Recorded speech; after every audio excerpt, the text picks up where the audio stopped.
This is not the version that the story told, but the version it has tried to hide. Each legion included 300 cavalrymen, and this number was fixed and unchanging.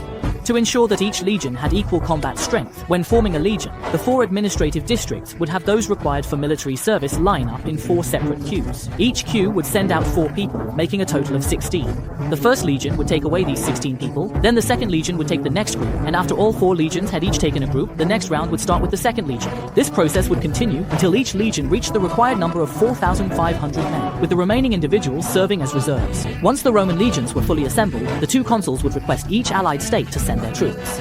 Each allied state would provide a total force of about 5,000 men for each legion, so with the addition of allied troops, the total strength of a Roman legion would be around 10,000 men. According to the statistics of the ancient Roman historian Titus Livius, in 255 BC, Rome had 280,000 men eligible for military service, while the allied states had a combined total of 600,000. Therefore, if Rome and its allied states were to compete one-on-one, Rome would have an overwhelming advantage in terms of sheer manpower. The structure of the Roman legions was similar to that of ancient Greece. Poorer individuals were assigned to the light infantry, who usually served as skirmishers, while those who were relatively wealthier were placed in the heavy infantry. In standard tactics, the heavy infantry was divided into 3 ranks. The front rank consisted of the younger soldiers who lacked combat experience, so they were placed at the front as cannon fodder. The second rank consisted of men between 30 and 40 years old. They had both combat experience and good physical strength, making them the core of the Roman legion. When the front line was breached by the enemy, it was their job to prevent a rout. The third rank was made up of veterans aged 40 to 45. Although they were highly experienced, they were not as physically strong, so they were responsible for guarding the rear of the Roman legion. The Roman legion had strict requirements in every aspect: how the troops should be arranged during marches, the spacing of tents when setting up camp, the order of night watch shifts, and even the dismantling of tents and loading of baggage had to be carried out in 2 standardized steps. Such standardized management ensured that even a complete annual replacement of personnel would not affect the functioning of the Roman legion. In 263 BC, the 2 newly appointed consuls led 4 legions to replace Claudius, which meant that the military strength was double that of the previous year. It is worth mentioning that one of the consuls was a Samnite. This people had once been Rome's mortal enemy, with both sides locked in fierce battles for over 40 years, until the Samnites were finally subdued by Rome. Not only did Rome grant the Samnites citizenship, but 20 years later, a Samnite was even chosen as consul, the highest leader in Rome. Hieron, the king of Syracuse, was a realist. He didn't believe he could withstand Rome's 4 legions, so he requested peace talks with the 2 newly arrived consuls. The terms for the peace talks were proposed by the Roman side. The 2 consuls offered very generous terms. First, the 2 countries would establish an alliance for a period of 15 years. After 15 years, if neither side objected, the treaty could be renewed. Second, Rome would respect Syracuse's complete autonomy. Third, Syracuse would be obliged to give Rome priority when selling wheat. Fourth, Syracuse would not be obligated to provide soldiers to the Roman alliance. Fifth, Syracuse would pay 100 talents as war reparations, and even that could be paid over 15 years.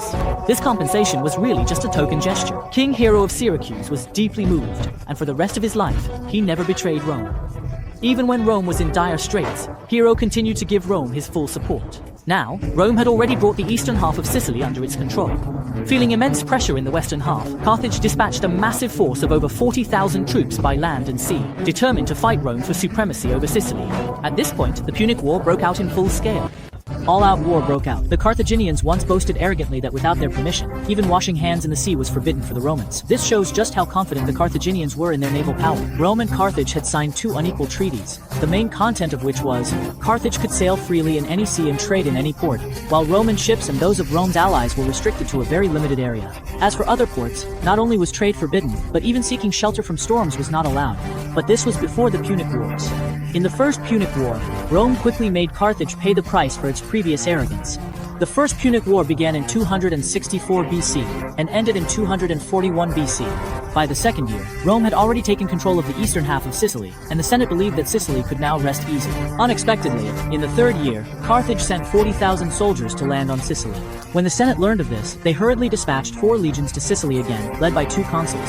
As it turned out, both consuls were incompetent. The army's provisions were plundered by the Carthaginians. Fortunately, Syracuse provided timely support. Otherwise, the Roman legions would have been defeated early on due to a lack of supplies. Coincidentally, the Carthaginian commander was also incompetent. Seeing the tide of battle gradually turning in Rome's favor, he took advantage of the night to flee, escaping from Agrigentum all the way to Marsala on the far western side. With no garrison left, Agrigentum was in trouble.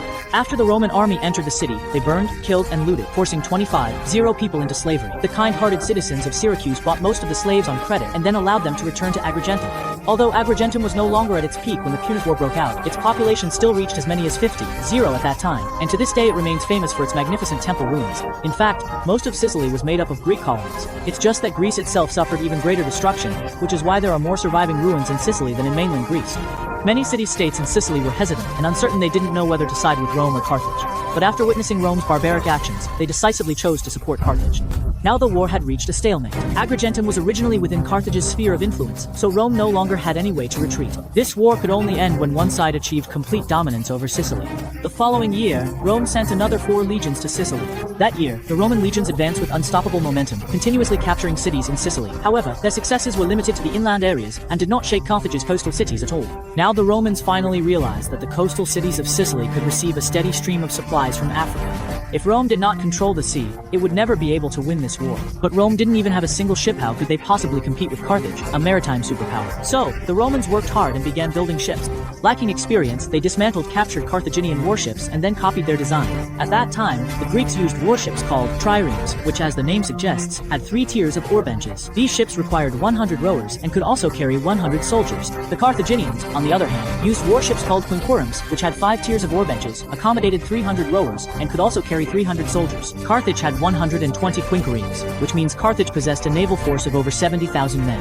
Although Rome's allied states also had ships, they were all Greek-style triremes. Now Rome had to build its own quinqueremes in order to compete with Carthage. Fortunately, the Romans were very diligent. Once the ships were built, they also worked hard to train the rowers. Of course, all of this was thanks to the help of their coastal allies. In the spring of the following year, the Roman fleet finally couldn't wait to launch into the water. Thus, Rome's very first navy was born, consisting of 100 quinqueremes and 200 triremes. The man in charge of commanding this navy was Gnaeus, who was also the grandfather of the famous general Scipio Africanus, who would later defeat Hannibal. This was Gnaeus' first time serving as a naval commander. But then again, in Rome, no matter who was appointed as the naval commander, it would have been their first time. The other consul, Duilius, who advanced southward by land, had already safely arrived in Sicily, while the navy led by Gnaeus was slow and sluggish, unable to coordinate their movements. Even so, Gnaeus, who was at the front, still decided to take 17 warships ahead to attack Lipari Island. Although this island was small, capturing it would ensure an unobstructed sea route from Rome to Sicily. Unfortunately, Gnaeus' first naval battle would end in total defeat. Rome was undoubtedly a nation that rose to power on land, yet in the naval battles of the Punic Wars, it managed to beat the maritime superpower Carthage into utter disarray.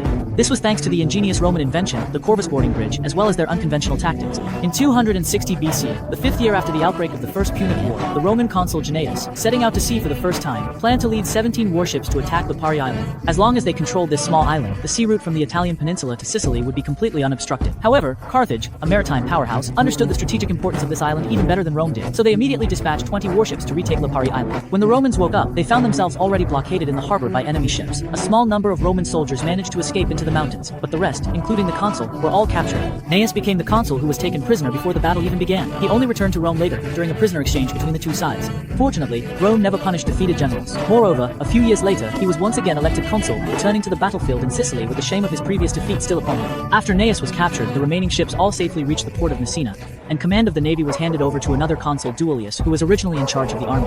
Duilius was well aware that, although he now had quinqueremes just like Carthage, he had zero experience in naval combat. So he came up with an idea to install a new type of equipment on Roman warships. Roman soldiers called it the Corvus boarding bridge. This involved fixing a boarding bridge to the mast closest to the bow of the ship. At the front end of the bridge were 2 iron hooks shaped like a crow's beak. When their own ship approached an enemy vessel, they would release the rope securing the bridge, causing the Corvus to drop onto the enemy's deck. The iron hooks at the front, propelled by inertia, would embed themselves into the enemy deck, allowing Roman soldiers to cross the Corvus and board the enemy ship for combat. Moreover, this boarding bridge could also rotate, so as long as they managed to get close to the enemy ship, it could unleash its full power. The development of this equipment also showed just how lacking in confidence the Romans were when it came to handling ships. However, this essentially turned their weakness in naval warfare into their strength in land combat, a classic example of playing to their strengths and avoiding their weaknesses. So here's the question: why didn't the great maritime powers invent this kind of equipment? First of all, they were extremely confident in their ship handling skills. Relying on the maneuverability of their vessels, they could change formations at sea with ease, and even cause enemy ships to lose mobility and crash into each other. In addition, maritime powers placed great importance on the aesthetics of their ships. Installing something as ugly as the Corvus boarding bridge on their vessels would have been an affront to both the sea and the ships themselves. This is a desecration of the sea and ships. But the Romans were never children of the sea, so they cared even less about whether their ships looked good. Thus, the Battle of Mylae in the First Punic War began. This was also the first formal naval engagement between the two sides. Carthage not only had extensive seafaring experience, but also had far more warships than Rome. The two sides faced off at sea, and even a layperson could see that the Carthaginian warships were in perfect formation, while the Roman ships were in complete disarray, unable even to form a straight line. This scene drew repeated laughter and ridicule from the Carthaginian soldiers. The two fleets drew closer and closer, and when the Carthaginian soldiers saw the ugly equipment on the masts of the Roman warships, they laughed even harder. But what the Romans did next instantly wiped the smiles off their faces, replacing them with fear and despair. Because the Roman warships, without any regard for the risk of breaking their own bows, charged straight at them. Then the Corvus boarding bridges crashed down one after another with a thunderous noise, and Roman soldiers swarmed across. These soldiers were the core of the Roman legion's heavily armed infantry. But the Carthaginian soldiers were all marines. How could they possibly stand up to the Roman legions? No matter how skilled the Carthaginians were at rowing, it was useless at this moment. As a result, Carthage lost more than 40 warships, over 3,000 men were killed, and more than 7,000 were captured, while Rome's losses were negligible. For the next 2 years, there were no major battles. The war between Rome and Carthage seemed to be coming to an end, but Rome did not stop there. 2 years later, in 257 BC, Rome not only advanced the battlefield but also expanded the scale of the fighting. Once again, Rome emerged victorious. Now the Romans truly stood tall. With 2 victories under their belt, the Romans felt they had become a maritime power. So every port began building warships day and night, planning to attack Africa directly the following year and destroy the Carthaginian stronghold. Meanwhile, Carthage, determined to defend its honor as a maritime power, could not allow a single Roman soldier to set foot on African soil, so they too began frantically building ships. In the spring of 256 BC, Rome launched its newly built fleet of 230 warships, while Carthage sent 250 warships out to sea. Such a large number of warships converging in the same sea area was unprecedented in the history of naval warfare in the Mediterranean. This was the third naval battle between Rome and Carthage. The Carthaginian warships were arranged in a straight line, divided into left, center, and right wings, while the Roman warships formed a conical formation. The 2 slanting sides of the cone were made up of the first and second fleets, with the transport fleet sandwiched in the middle, and the third fleet bringing up the rear. As soon as the battle began, Rome's first and second fleets launched a fierce attack on the Carthaginian center, while the Carthaginian left and right wings attacked the Roman transport ships and the third fleet at the rear. In this way, the battlefield was divided into 3 parts. This situation was entirely within Carthage's expectations, but unfortunately, they underestimated the combat strength of Rome's first and second fleets. Although Carthage's left and right wings had a significant advantage, their center was quickly routed by the Romans. The Roman first and second fleets did not pursue, but instead turned back to assist their own transport ships and the third fleet. Carthage's right wing was in open waters, so they managed to escape by luck, but the left wing was close to land, became completely surrounded by the Roman fleet, and was ultimately annihilated. The Carthaginians knew very well that the Romans would soon attack the African continent, so the remaining warships formed a battle line on the sea in front of Carthage's capital, preparing for a decisive naval battle with Rome. But the Romans were not eager for a naval battle. Instead, they bypassed Carthage's capital and landed at Clupea Bay on the eastern side, establishing it as their base in Africa. They gathered forces from Sicily and Rome. Sicily. After landing at Clupea Bay, the Romans subdued many surrounding cities. The spoils of victory included over 20,000 prisoners being sent back to Rome. Rome was very optimistic about the situation in Africa, so they transferred half of their forces back to Rome, as it was almost time to rotate the soldiers. Regulus, the consul left to overwinter in Africa, knew very well that a new consul would replace him the following year, and the credit for capturing Carthage would be taken away, so he wanted to use the remaining 15,000 men to take Carthage. In order to achieve his grand ambitions, Regulus moved the camp directly to Tunis. Tunis is very close to Carthage. This time, the Carthaginians were truly panicked. They proposed peace talks, but Regulus showed no sincerity at all. Not only did he demand that Carthage completely withdraw from Sicily, he also insisted they disband their navy and hand over all their ships to Rome. Half of Carthage's population depended on maritime trade for their livelihood, so they flatly rejected Rome's demands. Now, all they could do was prepare for war in the coming spring. Carthage hired Xanthippus as the leader of their mercenaries. He was a Spartan with extensive combat experience. Carthage had a tradition. Soldiers and lower to mid-level commanders were mercenaries, but overall command always remained in the hands of Carthaginian nobles. After inspecting the Carthaginian army, Xanthippus remarked that fighting alongside such a force, he and his men would probably be dead before they even received their pay. He said that Carthage's repeated defeats at the hands of Rome were not due to the soldiers, but rather the fault of the commanders. Hearing such an assessment, the Carthaginian nobles were deeply offended and angrily retorted to Xanthippus, "If you think you can do better, then you take command." As a result, Xanthippus was exceptionally appointed as the supreme commander. Spring arrives earlier in Africa than on the Italian peninsula, so before Regulus could receive reinforcements, he was already at war with Carthage. Carthage had 12,000 infantry and 4,000 cavalry, and more importantly, they also had 100 elephants. Regulus, on the other hand, had only 10,000 heavy infantry and 500 cavalry. He was already at a numerical disadvantage, but to make matters worse, Regulus was a very upright commander. He refused to use any surprise tactics against the elephants, choosing instead to lead his legions in a direct confrontation. The result was a crushing defeat. Over 8,000 Roman corpses were left on the battlefield, and more than 500 people, including Consul Regulus, were captured. Only a little over 2,000 managed to escape back to the base at Clupea Bay. When the newly appointed consuls learned of this, they still proceeded to Africa. They could not abandon the soldiers who remained there. Carthage planned to intercept these two consuls at sea. Thus, the fourth naval battle between the two sides broke out. Carthage claimed to have the strongest naval power in the Mediterranean, but they were utterly routed by the Romans, who had only just learned how to row. The two sides fought 4 consecutive naval battles, and Carthage did not win a single one. This led the Romans to believe they had already replaced Carthage as the dominant naval power. But the sea had not yet agreed, and it immediately taught Rome a lesson about staying humble. In the 10th year of the First Punic War, the two newly appointed consuls planned to go to Africa to bring back the remaining troops. This move meant that the Romans had already admitted defeat in their African campaign.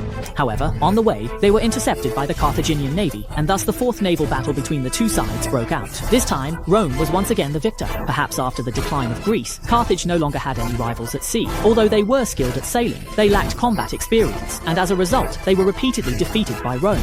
After winning the fourth naval battle, the two consuls took the remaining troops from Africa back to Sicily, but they never imagined they would encounter a massive storm. This was the true test the sea posed to the Romans. Subscribe to Animystika not to miss anything. Like and share, and join me right away for a new trip in history.